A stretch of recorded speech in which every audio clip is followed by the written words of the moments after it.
Philippines Geography.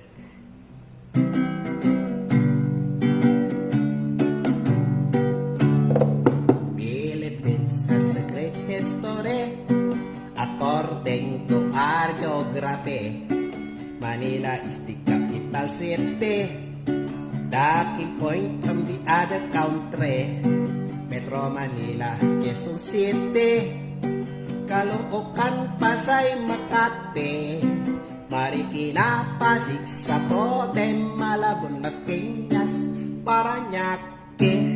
From the north, Batanes, Apare, Ilocos Sur, Ilocos Norte, Isabela, Cagayan Valley, Mountain Province, La Union, Baguio City, Nueva Ecija, Nueva Vizcaya, Tarlac, Pangasinan, Pampanga, Zambales, Bataan, Abra, Bulacan, Cavite, Batangas, Laguna.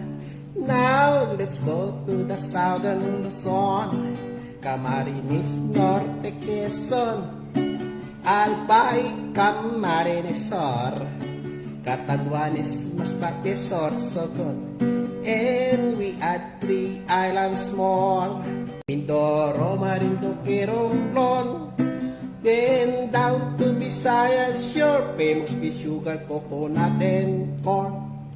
Ay,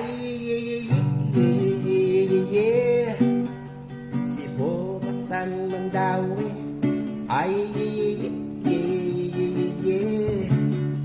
doon sa Marlete. Ay, Iloilo, Capiz, Aklan, Antique, Palawan, Negros, Bacolod, Siquijor, Dumaguete. Now let's go to the land of promise, the land of Mindanao, Bukidnon, Zamboanga, Misamis, Mambaho, Butuan, Agusan, Surigao, Cagayan de Oro, Iligan, Osamis, and the 3 provinces of Davao, Davao, Sulu, Oriental, del Norte, Cotabato, Lanao, Sulu, Tawi-Tawi. Ay, yeah, Philippines has a great history. Ay, yeah, Manila is the capital city. Ay, yeah, all tourists are invited to see. According to geography, Philippines is